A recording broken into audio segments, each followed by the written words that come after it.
Wonderful people, viewers and subscribers. Good morning, good afternoon, and good evening. Happy Sunday. Happy 11th day in the month of January in the year of 2026. Happy weekend and also happy new week ahead of us. It is well. Igbo Iśłàm. According to the information reaching out here before I read the article before me, they say that the Muslim community, spearheaded by Saudi Arabia and the UAE, is moving from home to home in Igbo land now, offering a token of 10 million naira to every family who will agree to convert to Muslim. You see, this is the reason why Tinubu went to Saudi Arabia and was given one small box, and that box means that the country that president is ruling is already a Muslim country, signed and sealed. And one guy make a kind of open our eye when that thing happened. A northerner, not a Yoruba guy, a called Fulani Muslim. When I talk about that, a lot of people said, it means nothing. That one is just a gift. I said, that is not a gift. And since that thing was given to Tinubu, if you are too familiar with the X, that app they call X, that is Twitter, formerly known as Twitter, okay? X now. You will hear what the Muslims are always tweet. That is, a Muslim must. It is not under probability. It said, Muslim must enter every home in Igbo land. Making that comment alone is suspicious. It means that there is a deliberate attempt already, or maybe there have been a conclusion already that these people must be enticed with material things. So as I'm talking to you now, according to the information, allegedly, that they are moving from home to home with a token of 10 million naira to every home who will agree to convert to Islam. We will find out how authenticity that message is. But let me tell you what I have here before me. Maybe from here, you will also judge and understand whether the message I gave you earlier is allegedly or not. Well, let's go there. Igbo Iśłàm is a constructed narrative intended to gaslight and destabilize the Southeast. Now, what is happening on the internet now is that anybody now is, Igbo don't want another religion to be in their land, but they are going to another place. Other place is building churches. People's narrative sometimes, when I look at them, I said, what? There is what they used to know people. You cannot come to my land using tokens to be converting my people. If you go to inside Enugu State, inside Ebonyi State, my brother, these people, all of them have been converting to Muslim. If you don't know, just know it now. Because of hunger, they have been enticed with material things, and they are converting to Muslim. But anyway, that is story for another day. Muslim or Islam, whatever they call it, is not on our DNA. So anybody who is telling you Igbo Muslim or Igbo this, Igbo that, my brother, run. Okay, let us read the news. The concept of Igbo Iśłàm is increasingly being promoted as a tool to psychologically and politically destabilize the Southeast. Nothing these people have never tried. Using Mazen Namdekan, using a Bubago, using unknown gunmen. In fact, militarizing the Southeast. Just let me destabilize these people. But in the quest to do all this, they see that the same people they want to destabilize are moving forward. They are in unity. They are doing their things. Even more than when they have freedom. When they have freedom, Igbos are not doing business like this. But now everywhere is being militarized, my brother. Business is going and it is booming. Let us continue. Historically and culturally, Islam and its extremist offshoots are alien to Igbo. In fact, within that Igbo arena called Biafra land. The indigenous Igbo population has been predominantly rooted in Judeo-Christian religious practices. Then those of the indigenous ways of worshippers, Umenana, are there. The recent claims of systematic persecution of Igbo Muslims appear less organic and more aligned with a broader political agenda, one seemingly designed to attract international attention from countries such as Turkey, Iran, and Afghanistan. This narrative risks being exploited to reframe the Southeast as a potential terror hub, particularly in the context of global reactions to reported attacks, displacement, and faith-based violence against Christian populations in the parts of Nigeria. The phrase Igbo Muslim itself is increasingly being deployed as a psychological construct rather than a socio-cultural reality.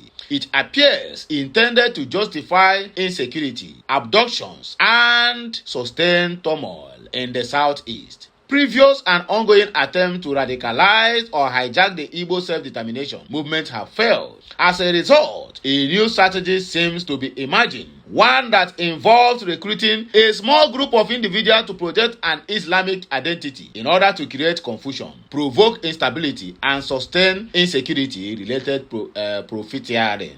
It is difficult to separate this development from the broader reality that insecurity in the southeast is largely state-enabled. With the complexity of certain political actors, many innocent Igbo youths are being detained, tortured, or dying in both covert and overt detention facilities across Nigeria. This raises a fundamental question. How can a people already under severe repression be the same ones accused of incubating religious extremism? The evidence suggests that what is unfolding is not a religious evolution, but a calculated attempt to weaponize identity against the Southeast for political, economic, and strategic gains. Recently, the true origins, a few persons championing this charade, were uncovered not to be Igbo, meaning that the propagators of this agenda are importing individuals from other tribes to champion this frivolous claim on Igbo soil. This, therefore, is a wake-up call to everyone, indigenous to Alaigbo, to understand the extent the enemies of Igbo race can go. Let this also serve as a timely notice to the free world and persons of conscience that the Igbo is not against any religion, but will not allow bloodsuckers have their ways in the region in the name of what they call religion.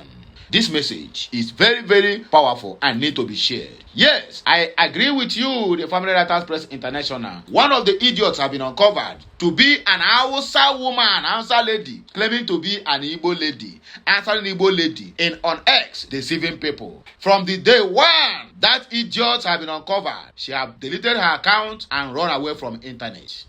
The problem we are having today, my brother, is from Central, from Abuja and the Caliphate. If you want to know it, know it. The problem we are having today is from Abuja, which is Aso Rock and the Caliphate. They are the one. They don't try everything to decimate the Biafra land, to make sure that whatever the Biafrans are doing are being spoiled. Militarizing the southeast, kidnapping their young ones, buying them in numbers, pouring fuel on them and lightning them just to provoke them into one thing. But they said, no, we can never be provoked again.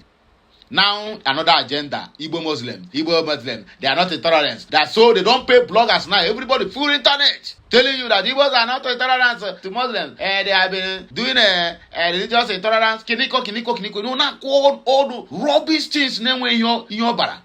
There's one guy who is doing Allah on X. Say, okay, so if they are Igbo Muslim, this is the one to carry go. So, okay, so we go show them. That's all the guy they do tumble, say they do Allah.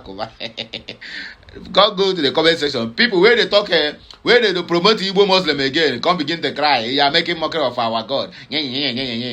On I go cry, tire. As long as this life is concerned, Igbo man, ta. I never know anything. No. If the Jew, no, not Jews. If the so-called terrorists could not finish the Jews, which is the Israelites, then who are you to finish Igbos? Do you know where we came from? And do you know what we represent? Anyway, another message here. All Jews Okalo rallies former Abia political leaders in those Tinubu's 2027 bid signals unity push against OT. Just simply because OT say, I don't go give for a pension again. All of them don't turn up now to begin to attack OT, including people who have failed. Anyway, just listen to them and then you make the judgment by your own self. Please, let's go there. Kalu rallies former governors and allies endorse Tinubu for 2027. Unite to unseat Governor Otti.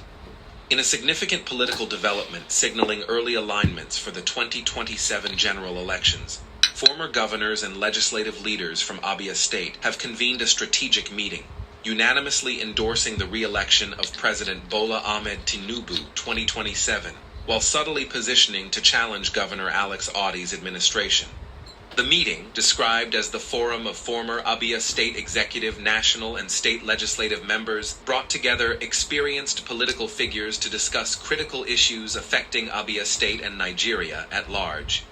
Senator Orji Uzor Kalu, former governor of Abia State and current senator representing Abia North, highlighted the gathering in a recent Facebook post, emphasizing its focus on responsibility and continuity.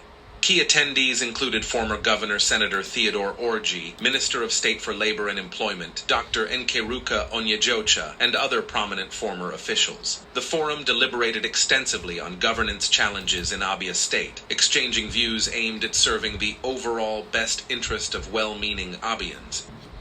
A major outcome was the group's unanimous decision to back President Tinubu's re-election bid, reflecting their confidence in his leadership for sustained national development and party unity. Participants also resolved to mobilize efforts for the success of APC candidates in future elections, underscoring a shared commitment to progress and prosperity for both Abia State and Nigeria. Senator Kalu, in his post, stated, "These decisions reflect our shared belief in strong leadership, party unity, and sustainable development. As leaders bound by experience and duty, we are united in purpose to advance the progress, unity, and prosperity of Abia State and Nigeria." The meeting comes amid heightened political activity in Abia State, where the APC is intensifying efforts to challenge the incumbent Labour Party administration led by Governor Alex Otti. Recent reports indicate growing momentum for the APC, with Senator Kalu and allies actively strategizing to reclaim the state in 2027. This endorsement adds to a series of early declarations of support for President Tinubu from various quarters, as political stakeholders across Nigeria begin positioning ahead of the next electoral cycle. The forum's cross-partisan tone, despite many attendees having roots in previous administrations, suggests an attempt to build a broad coalition focused on development over partisan divides. Observers note that such gatherings of former leaders could influence grassroots mobilization and shape the political landscape in the southeast region leading up to 2027. So the message is very, very clear, understandable, and also to anyone who may care to watch the message from beginning to this point. And I'm very happy it happened, people they see them, that our so-called political idiots in the southeast are all witchcrafts and wizards. They are all agents of darkness. They hate progress. Ale Soti, home and abroad are praising Ale Soti. They said no, Nehikaba. The guy can never continue because he don't spoil all their bad names of being in politics since 1990. No, not even 1999. They have been in politics all their lives. What did they manage to achieve? Nothing. If they make 1 kilometer road, they will cut ribbon and make all manner of noises. Anyway, I beg, we just end it here and I go hear my voice again when I come back. Just make sure that this message goes viral. Please like, share, comment, and make sure you keep subscribing for more interesting videos. Kemesian.